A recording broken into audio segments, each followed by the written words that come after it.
What is up, guys? It is Election Day, and this is the Hiding Our Bias podcast, and I'm Caleb Brooks, and I'm with my co-host, Tripp Blackmon. Tripp, how's it going, man? Going good, man. Just voted this morning. Put my vote in to change the world. I know that it's just one vote. I don't know how I feel about the whole your vote matters. I don't know how I feel. Obviously, I think it does. Anyway, I'm not gonna get on that tangent right now. Anyway, how are you doing, man?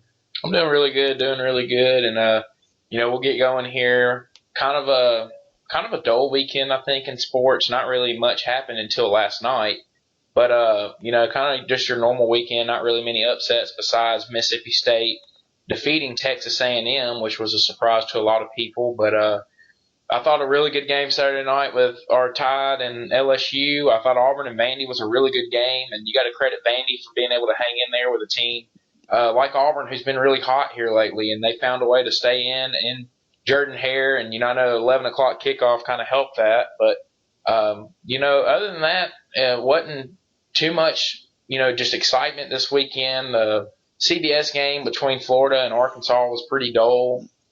Not much that went on there. Ohio State beat the fool out of Nebraska, and Michigan dominated their game. So just wasn't much excitement to do with upsets and stuff like that. But all in all, a good weekend of football, and now we're probably going to see we're going to see a shakeup in the playoff top four tonight. Wouldn't you agree?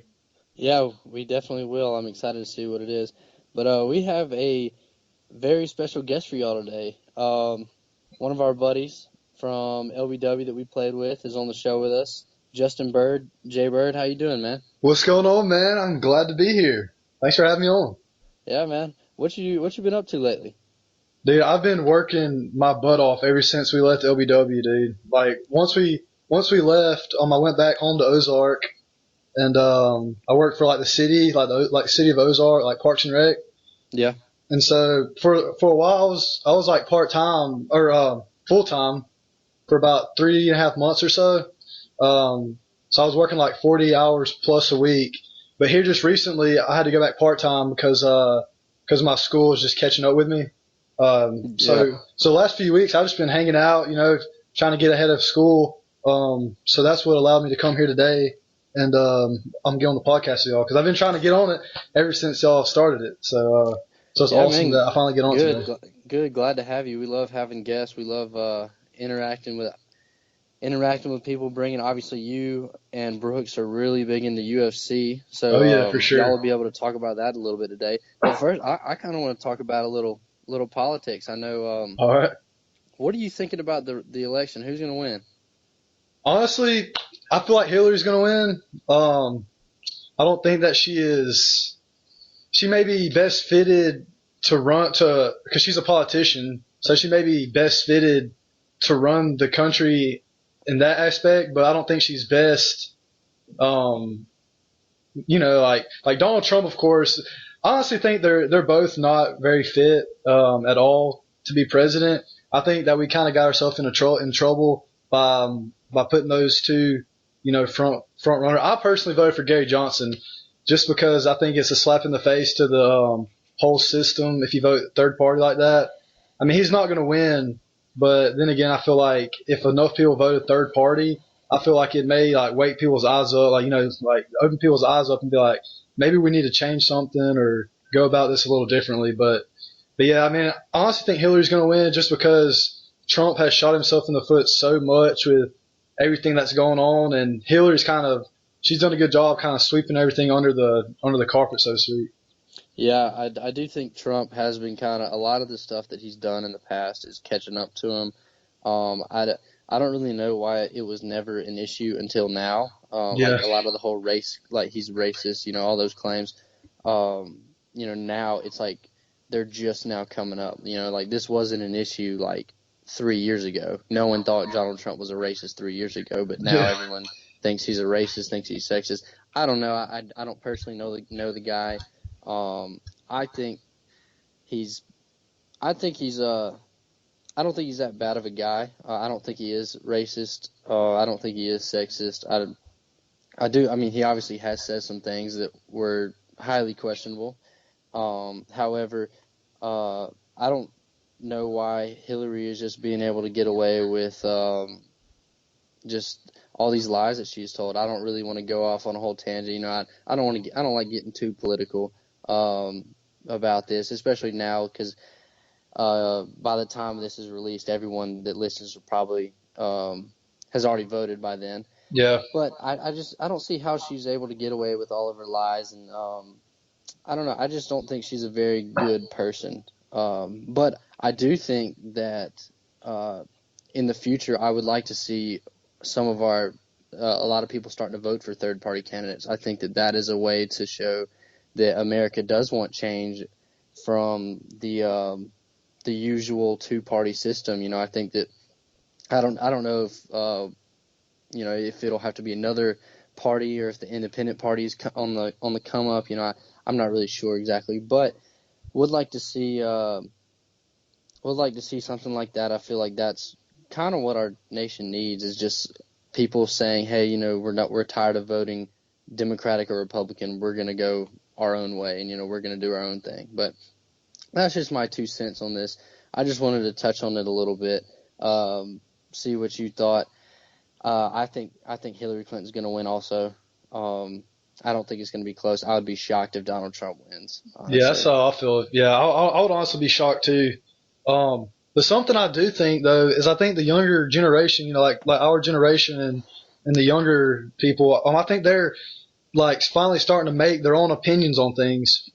I mean, maybe like in the some of the people older than us, or you know, like our parents or so. It seems like they just never really made their own opinions. It was like they just kind of listened to what their parents said and what their parents said, and they just kind of went with it instead of like sat back for a minute and thought about, you know, the situations. I think people are starting to kind of open their eyes a little bit more when it comes to that kind of stuff, like race, for example. You know, a long time ago, interracial couples were like completely just frowned upon, just like, you know, like if you dated somebody a different race of yours, then, you know, you were just a terrible person. But now I think that, you know, when we see that, we kind of understand it better. You know, it's 2016, almost 2017. And, you know, I just feel like as long as they're a good person, you know, I feel like it's okay. And like for me, like I'm the kind of person to not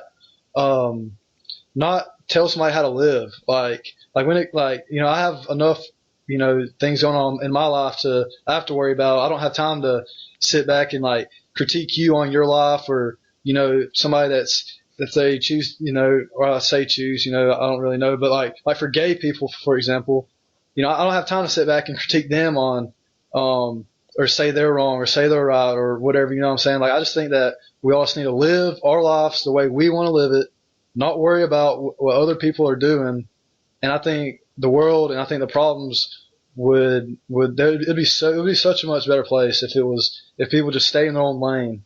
Yeah, definitely. I mean, everybody just needs to, you know, just mind their own business. Yeah, exactly. You know, obviously be a good person, you know, do what's right. But yeah, I mean, do what's right. If there's something and it's how you want to live and it's not hurting anyone else and it's not causing a problem or anything, I mean, who cares? Let them do their own thing. It doesn't matter what they want to do if it's different than one thing that I hate about like today's age is people. It's like a common thing for people to say, oh, you know, they have a different opinion than me, so I have to hate them. That's stupid. Yeah, that's so stupid. I mean, like people forget that this is the melting pot. It's not one way. It's a bunch of different ideas. That's what people understand. And people need to realize that and say, you know what, we have different opinions. Our opinions shouldn't base what, you know, whether we like people or not, just because, you know, we support gay marriage or against gay marriage or whatever it may be. Just, I don't know, people just need to just relax and just really, like you said, just stay in their own lane. I don't want to get too far off topic on this because obviously, you know, this is a sports podcast. But yeah, so I can talk about this all day, man. Yeah, I could seriously talk about this for hours with you. But we can go ahead and move on. I want to know, quickly, what did you think about the World Series? Me? Yeah. Yeah. Oh, dude. Honestly, okay. So last year, I really started being a Royals fan because the Royals, like I'm always about a small cap team.